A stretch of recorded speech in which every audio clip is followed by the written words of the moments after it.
Hai good people, Assalamualaikum warahmatullahi wabarakatuh.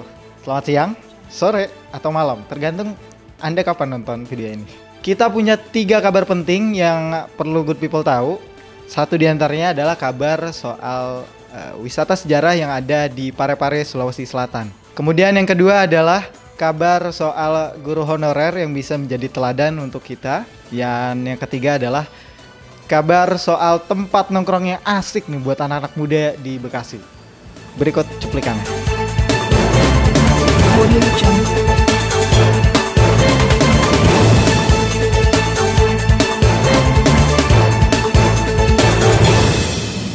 Audio Jungle.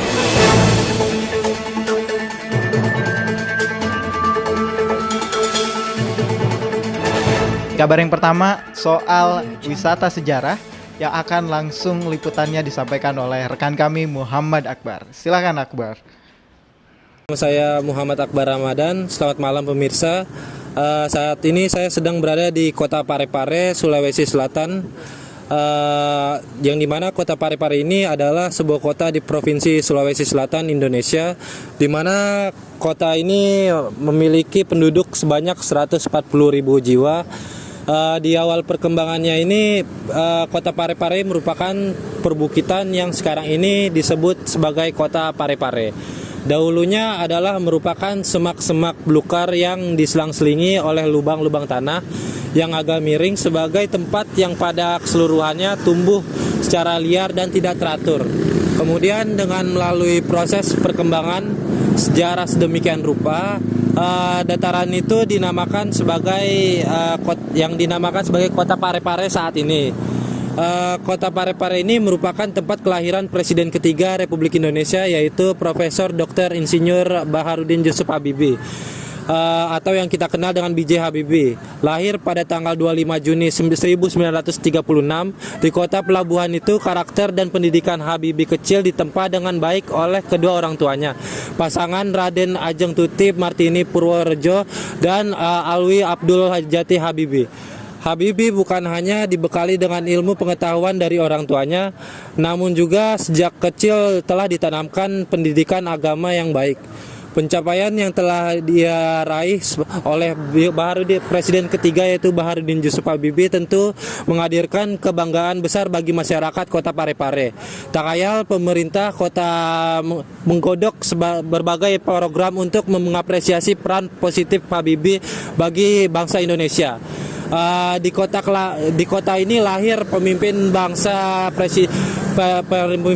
Presiden RI, yaitu Bapak Presiden Habibie, ya, tertulis di gapura selamat datang di kota Parepare, seorang tokoh nasional untuk mengharumkan nama Indonesia di mata dunia. Wali kota Parepare Taufan Pawe bahkan telah mencanangkan identitas Parepare sebagai Parepare Kota Habibie. Hal tersebut bukan tanpa alasan jika menengok prestasi Habibie sebagai inspirator pembangunan yang menyebabkan energi positif bagi masyarakat. Keseriusan pemerintah kota membangun identitas Parepare Kota Habibie diwujudkan dalam pembangunan 5 ikon yang melekat dengan ahli pesawat terbang lulusan Jerman itu. Pertama, Balai Ainun Habibie yang berada di Jalan Habibie Parepare. Bangunan tersebut digunakan sebagai gedung pertemuan milik pemerintah. Kemudian ada juga rumah sakit pendidikan Ainun Habibie yang dirancang untuk menampung hingga 1.000 pasien. Rumah sakit itu sedang dalam proses pembangunan. Lalu ada Institut Teknologi Habibie yang saat ini tengah digodok oleh pemerintah kota. Kampus tersebut berfokus sebagai pengembangan pendidikan bidang teknologi. Kemudian telah dibangun Monumen Cinta Ainun Habibie. Monumen ini berbentuk patung yang menampakkan sosok Habibie dan Ainun. Terakhir juga tengah digodok pemerintah, yaitu Museum Habibie. Museum ini didirikan guna menjadi destinasi wisata pendidikan dan sejarah bagi generasi muda Sulawesi Selatan. Saat ini saya sedang berada di salah satu monumen nasional, yaitu Monumen Cinta Sejati Habibie dan Ainun. Monumen, jika Anda pernah ke Kota Parepare, Sulawesi Selatan, tentu sempat melihat monumen cinta tersebut. Dua patung Habibie dan Ainun ini menyambut tamu yang datang ke Parepare seperti ya layaknya patung selamat datang di Bundaran HI, Bundaran HI yaitu Jakarta. Itu sebabnya jika Anda sempat berkunjung ke Kota Parepare sekitar 150 km arah utara Kota Makassar, dianggap kurang lengkap jika melewatkan begitu saja tanpa mampir di kampung kelahiran Baharudin Yusuf Habibie, Presiden RI ketiga itu. Saya sedang mencari seorang narasumber yang ingin saya wawancarai dan diberikan tanggapannya terhadap monumen tersebut.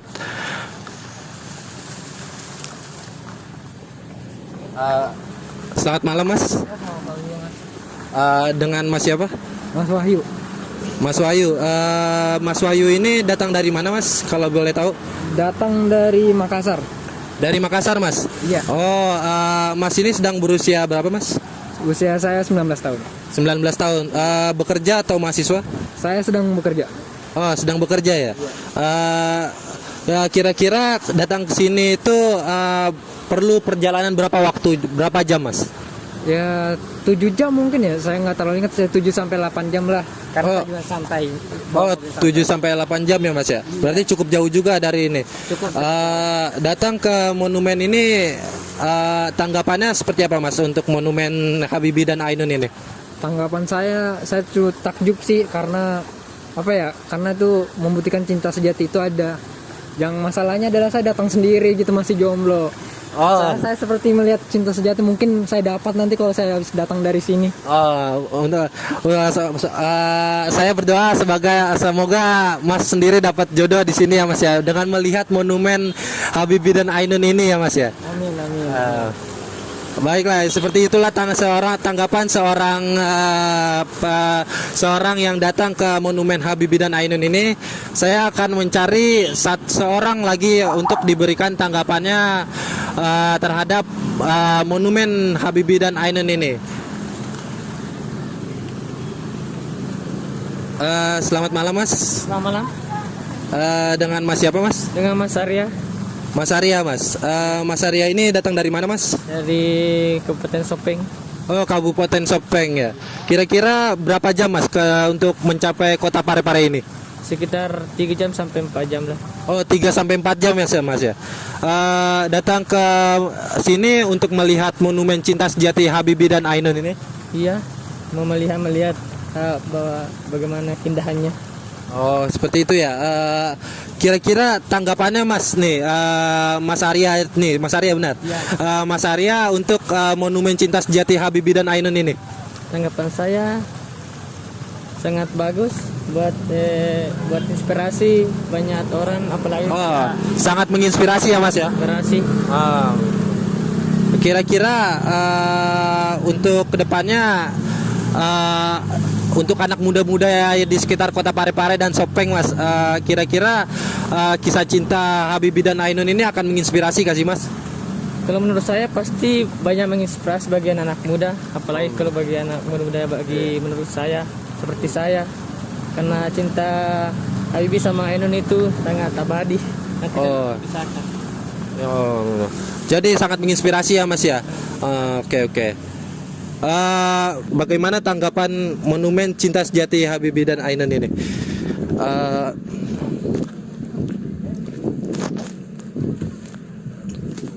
Selamat malam, Pak. Boleh saya wawancara sebentar? Ya, dengan Bapak siapa, Pak? Udin. Bapak Udin dari mana, Pak? Dari Sumpang. Dari Sumpang, Pak.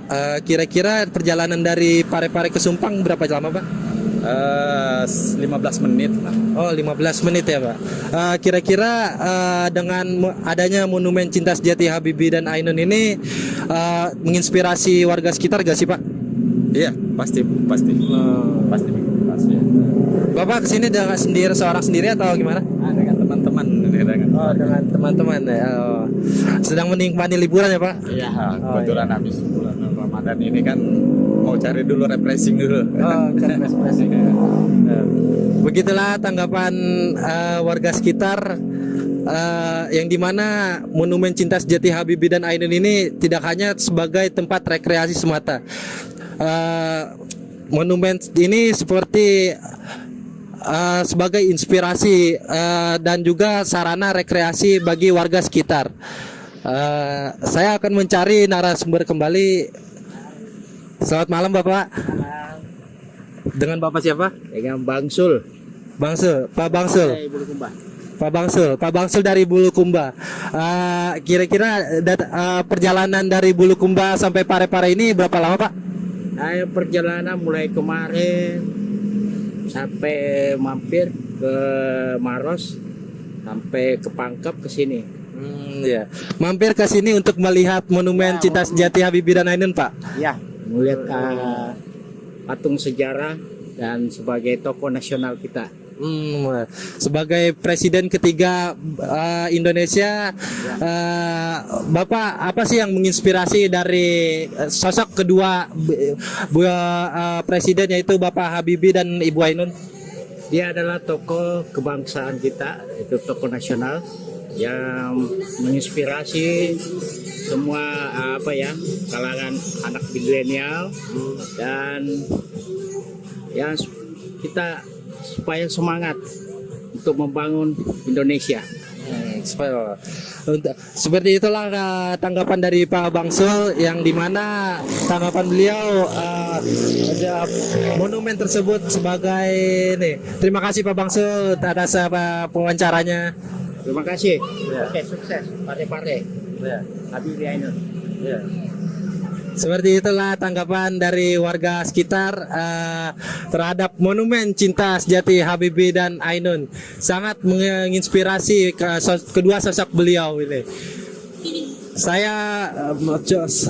Saya sampai takjub melihat kedua sosok beliau ini sampai dibuatkan monumen seperti ini.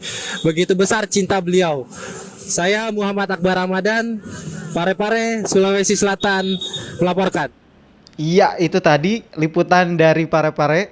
Kita akan langsung ke kabar yang kedua, adalah kabar soal guru pensiunan yang bisa menjadi teladan buat kita semua. Liputannya akan langsung disampaikan oleh rekan kami Muhammad Rafa. Silahkan Rafa. Selamat pagi pemirsa, saya di sini Muhammad Rafa Azreal. Sekarang saya berada di kediaman salah seorang pensiunan guru. Nah, di sebelah saya ini ada Oma Yovita. Selamat pagi Oma, apa kabar? Selamat pagi Rafa. Kabarnya sehat. Oma sehat walafiat. Jadi gini Oma, Oma kan bisa dibilang sebagai pensiunan guru ya. Iya. Nah, sebelumnya ini Oma memang ngajar jadi guru itu di mana? Oma tuh ngajar di Pangudi Luhur. Oma ngajar di SD-nya. SD-nya. Iya. Oma di sana udah ngajar berapa lama kira-kira? Oma di Pangudi Luhur tuh 33 tahun lamanya. Tapi sebelumnya Oma juga sudah mengajar. Oh gitu. Pertama di Jogja. Di Jogja. Di Jogja tuh di SD Kanisius. Kemudian pindah ke Jakarta, ngajar lagi di SD Santa Maria Fatima Jatinegara. Baru pindah ke Pangudi Luhur Jalan Haji Nawi. Jadi pindah-pindah gitu ya, Bang? Iya. Iya, karena mengikuti suami. Oh, ngikuti suami. Iya. Bukan dipindah-pindah dari maksudnya dari sekolahnya gitu dipindahin ke sini. Bukan, untuk permohonan sendiri. Oh, permohonan sendiri. Biar bisa sama suami waktu itu. Iya. Jadi guru ini emang cita-cita Oma dari kecil atau gimana? Atau orang tua Oma memang ada background seorang guru juga atau dari siapa? Sebenarnya gini ya, Pak. Oma itu dulu itu nggak punya cita-cita mau jadi guru, tapi karena situasi dulu itu ya ekonomi ya itu belum menjanjikan ya, karena ibunya Oma dulu juga seorang janda. Jadi Oma ya tahu diri untuk segera bisa bekerja. Itu jadi tujuannya tuh waktu itu mau bekerja saja. Biar cepat dapat kerja. Nah, maka Oma masuklah ke sekolah pendidikan guru. Setelah itu setelah di dalam pendidikan sekolah guru itu Oma lama-lama tertarik juga.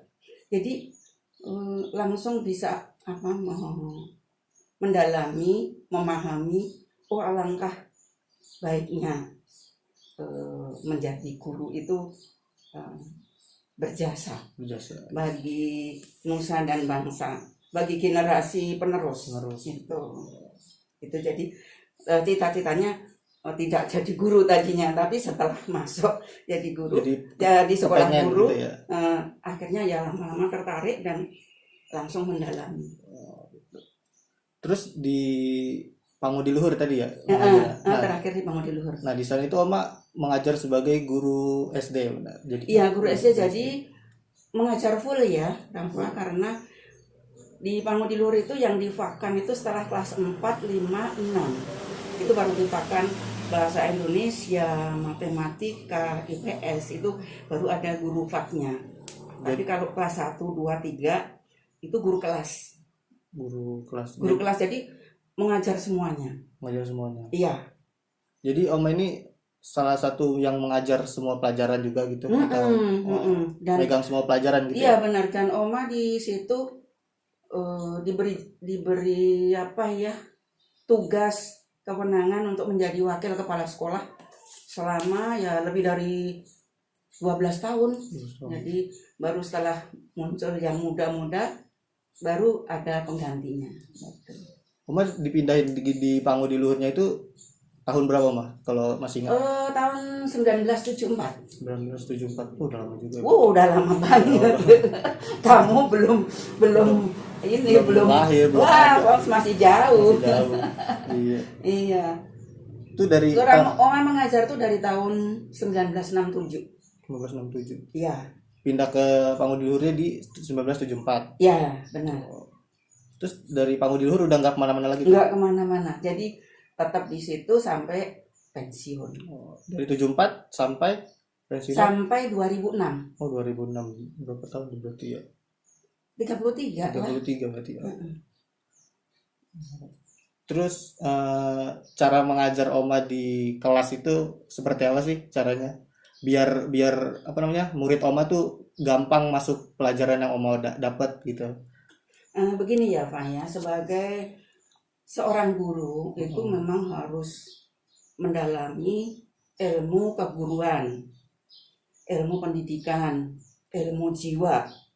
Nah, maka sebagai pendidik, kalau guru itu kan hanya tidak sekedar mengajar, harus mengajar dan mendidik.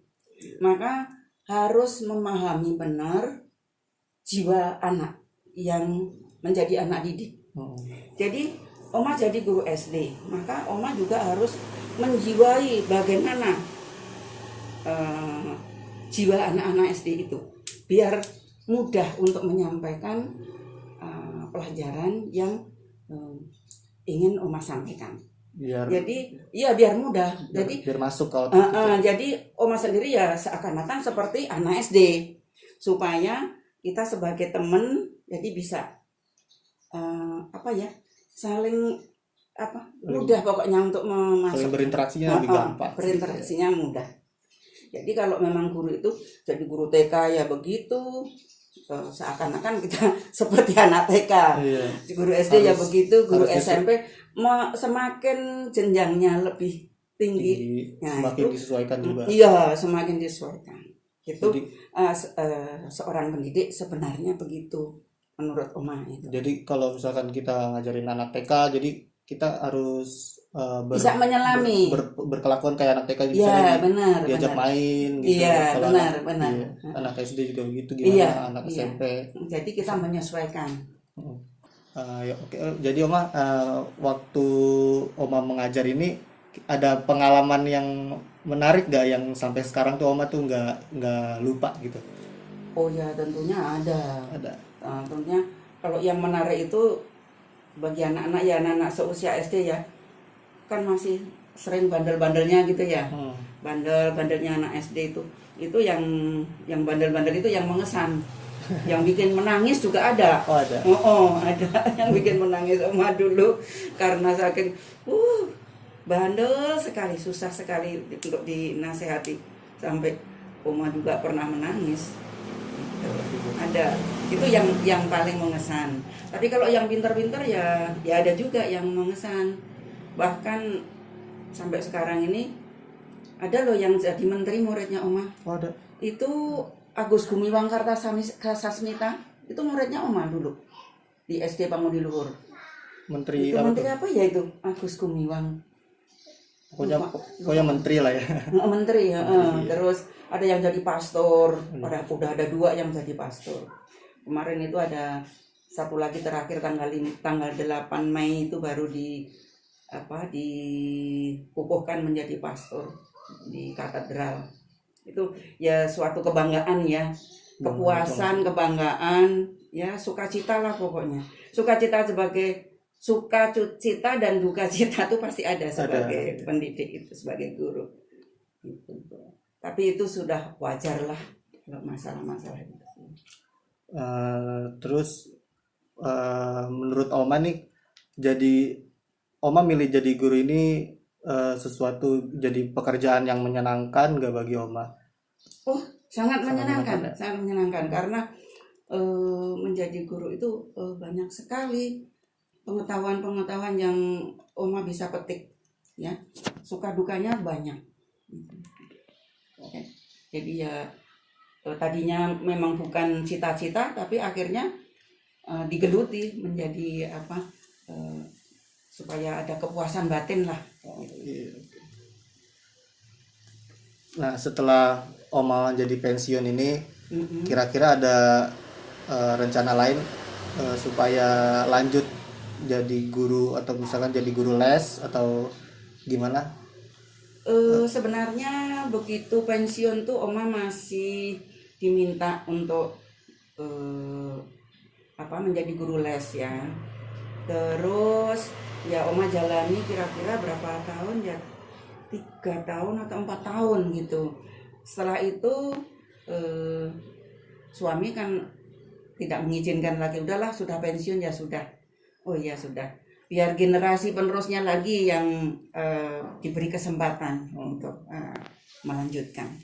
Jadi bukan kita seakan-akan wah kita ingin menjadi yang terhebat, itu tidak. Tapi alangkah baiknya kita memberikan waktu, memberikan peluang kepada generasi-generasi penerus. Mungkin ada pesan-pesan buat Oma, buat para penonton, pemirsa di rumah, supaya kalau misalkan mereka jadi guru gitu, mau jadi guru, apa pesan-pesan buat mereka dari Oma gitu, mungkin? Baik ya, pesan-pesan saya, kalau memang Anda ingin menjadi guru, jadilah guru yang setulusnya guru. Jadi benar-benar mencurahkan semua pikiran, daya, tenaga untuk masa depan anak-anak. Jadi menjadi kepuasan itu. Jadi marilah kita kalau menjadi guru tuh jangan setengah-setengah. Jadi harus kita jalani dengan sepenuh hati supaya juga nanti menghasilkan buah yang berguna bagi generasi mendatang untuk masa depan bangsa dan negara. Iya, jadi tentunya kalau misalkan udah jadi guru, tentunya juga harus sabar ya Oma. Betul. Harus super sabar, harus banyak sabar, karena kita tuh sebagai guru itu harus bisa mendalami karakter masing-masing anak. Jadi murid 30 ya Oma tuh dulu harus bisa mendalami karakter sekitar 30 anak itu. Udah zaman dulu malah satu kelas itu 50 lebih. Iya, itu wah ya sudah harus Oma harus tetap sabar untuk bisa memasukkan ilmu kepada anak-anak supaya bisa diserap dengan baik. Terima kasih Oma, terima kasih banyak karena udah dikasih kesempatan buat ngobrol-ngobrol bareng. Sama-sama Rafa, dengan senang hati Oma bisa menyampaikan hal-hal yang menyangkut dengan pendidikan. Ya, terima kasih banyak Semoga sekali lagi. masa depan kita menjadi lebih cerah. Ya. Terima kasih Oma, Ya, semoga sama-sama. sehat terus. Amin. Baik pemirsa, demikian ngobrol-ngobrol bersama Oma Yovita. Eh, saya Muhammad Rafa Azrial di kediamannya Oma Yovita melaporkan. Terima kasih Rafa. Itu dia kabar dari Rafa. Berikutnya kita akan langsung masuk ke kabar yang ketiga, adalah soal tempat nongkrong baru yang asik buat anak-anak muda di Bekasi. Liputannya akan langsung disampaikan oleh rekan kami, Robi Muarifah. Silahkan. Baik, Assalamualaikum pemirsa dan teman-teman UIN Jakarta. Sore ini pukul 4:45 waktu Indonesia Barat, saya sedang berada di Bekasi, Harapan Indah, dan di belakang kita sudah ada salah satu kafe yang belakangan ramai menjadi salah satu tempat nongkrong baru anak-anak muda di Bekasi. Meskipun terbilang baru, kafe ini banyak menyajikan makanan dan minuman yang enak-enak. Dan kabarnya setiap malam minggu kafe ini ramai didatangi oleh anak-anak muda di Bekasi. Gimana kondisi keadaan di dalam kafe dan kayak apa sih makanan-makanan dan minumannya? Kita langsung cari tahu aja. Ke dalam, oke? Ikutin saya.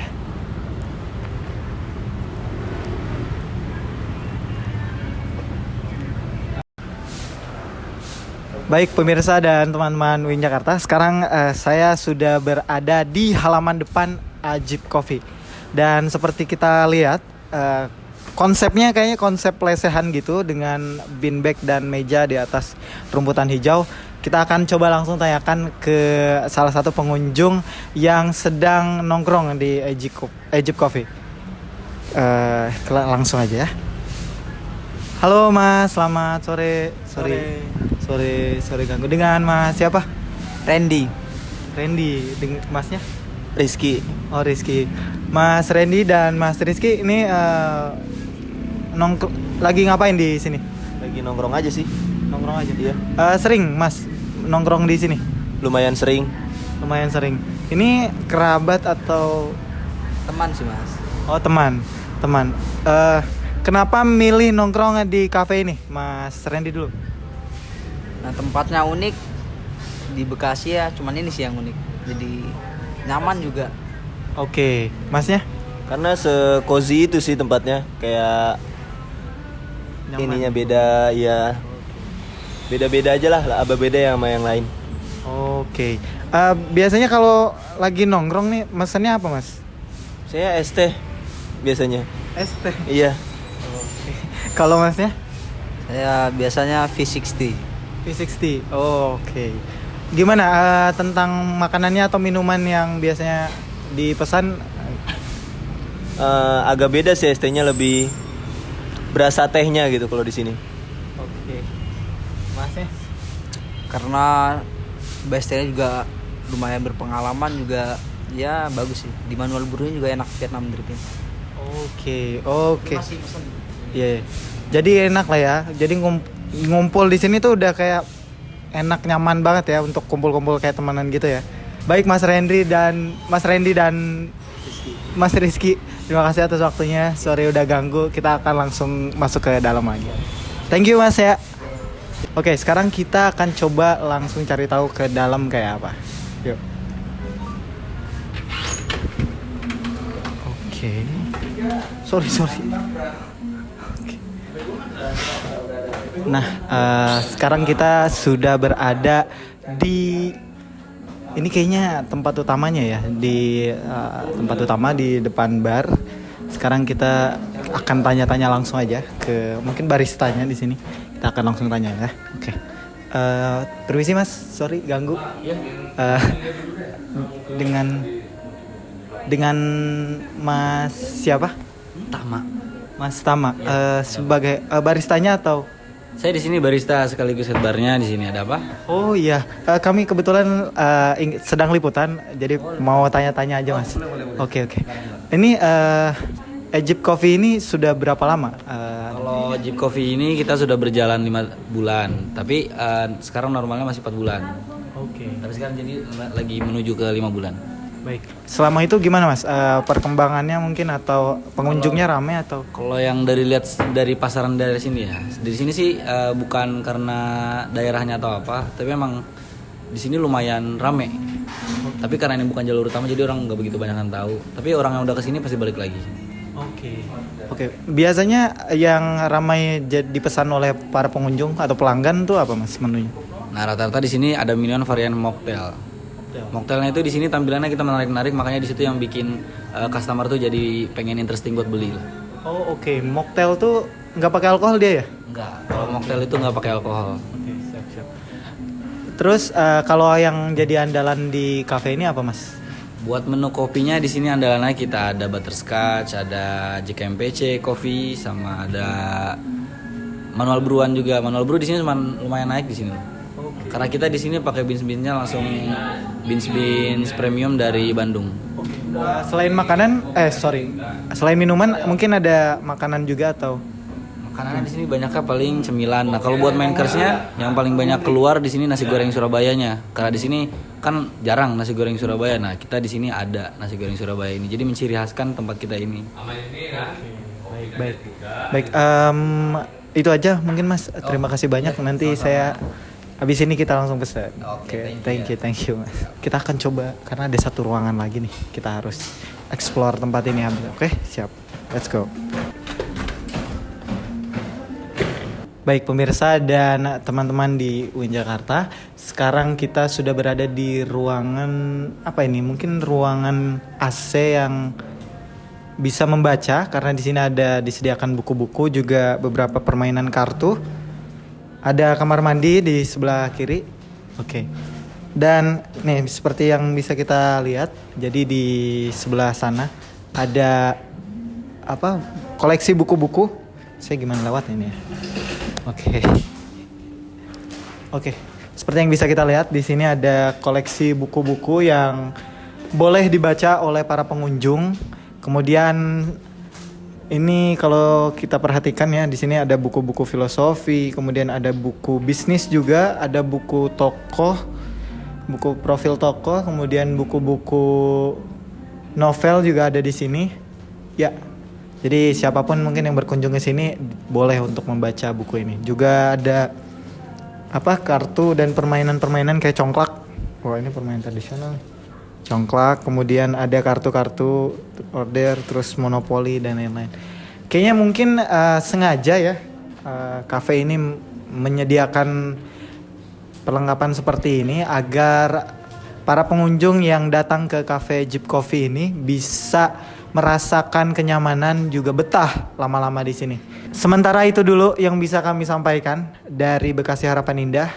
Saya Robi Muarifah dan camper saya Mas Amri Yusril. Kami berdua pamit undur diri. Terima kasih dari Jeep Coffee. Selamat sore. Assalamualaikum. Bye bye. Oke, itu saja berita yang bisa kami sampaikan. Terima kasih banyak. Sampai jumpa lagi, good people. Bye bye. Sehat selalu. Assalamualaikum.